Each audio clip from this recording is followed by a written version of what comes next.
Ka vdekur në moshën 75 vjeçare Alisa Driu, ish ministër i financave në Kosovë dhe ish drejtor ekzekutiv i QKUK-s.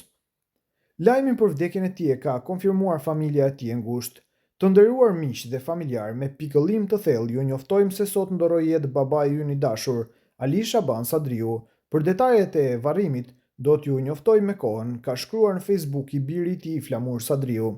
Por kush ishte Ali Sadriu? Ali Sadriu, sipas biografisë së publikuar në web faqen e Kuvendit të Kosovës, ka qenë drejtor ekzekutiv i QKUK-s,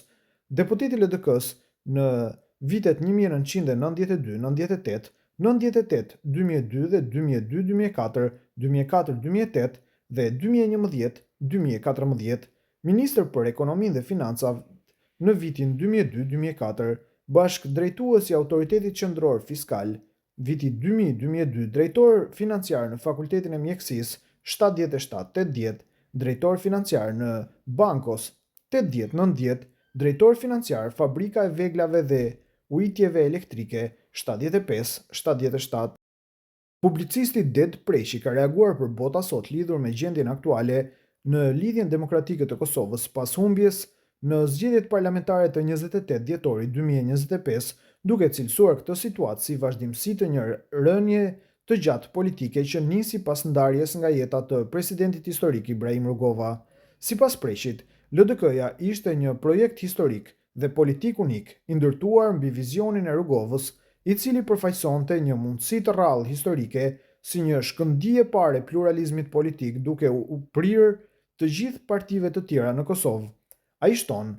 humbjen që psoi LDK-ja në zgjedhjet e fundit do ta komentonte secili që e ka dashur dhe e ka adhuruar këtë parti që nga presidenti historik Ibrahim Rugova, për faktin se ky njeri përbënte një mundësi të rrallë historike si një shkëndije pare pluralizmit politik, duke prirë të gjitha partitë e tjera në Kosovë. Preshi thekson se përjetimi i zhgënjimit pas presidentit historik Rugova do të ishte si diçka e papritur që e ka ngulfatur këtë parti, edhe pse në mesin e saj ka njerëz të dijes dhe kulturës, të ekonomisë dhe politikës nga të dyja gjinit, që timonin e kësaj partie mund ta drejtojnë me sukses, edhe pse jo si dikur,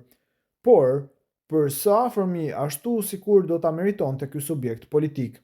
Ai kujton se pas shkuarjes në amshim të Rugovës, brenda partisë filluan përçarjet. Një përpjekje apo rrëmuj brenda këtij subjekti politik do vërehej menjëherë që pas shuarjes në amshim të presidentit Rugova, kur timonin e saj e mori doktor Fatmir Sediu dhe sikur të kuptonin menjëherë se lideri i saj i vërtet që duhet ta udhëhiqte këtë parti akoma do të ishte në pritje, sepse as doktor Fatmir Sediu nuk mundi t'i qëndroj besnik liderit historik, doktor Ibrahim Rugovës, duke rënë prej disa matrapazëve politik brenda këtij subjekti.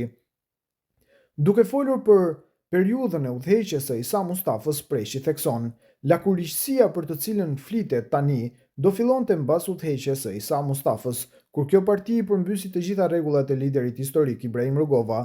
kuptimi i së cilës nuk mund të shprehet me anën e koncepteve të thjeshta të rebelimit të brendshëm të saj, ku gjithçka zhvillohet brenda një rrethi të ngushtë të udhëheqjes që pa avonuar bëhet Paterica Shimthaçit dhe PDK-s, e cila ja dha të mbrapshtën pikërisht fal këtij marrëdhënie dhe nënshtrimi. Duke folur për lidershipin aktual të partisë, ai është kritik ndaj kryetarit Lumir Abdixhiku, dhe tani ky është tregimi i fundit i ngjarjes me Lumir Abdixhikun, i cili, ky i fundit përmes zgjedhjeve të 28 dhjetorit të vitit 2025, me rezultatin që fitoi kjo parti, tani e jep mesazhin më të qartë për të kuptuar se kjo parti është gjithnjë në rënje dhe do të pësojë edhe më shumë me një lidership të tillë që po ua kalon paraardhësve të tij me lojra dhe formën që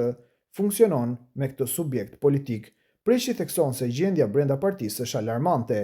Tani ke pse të shumta, sepse kemi një gjendje dëshpëruese të saj, apo një përçarje brenda kësaj partie që kërkohet një leadership i ri, sepse një LDK që nisi narrativën e saj si parti e parë pluraliste dhe demokratike në Kosovë nuk e meriton që të bëhet lodër e fatit të vet dhe të në përkëmbët e ardhmja e saj, duke mos e kërkuar një leadership të pranueshëm që do ta udhëhiqte këtë parti me dinjitet dhe me një rugovizëm ashtu sikur se e meriton.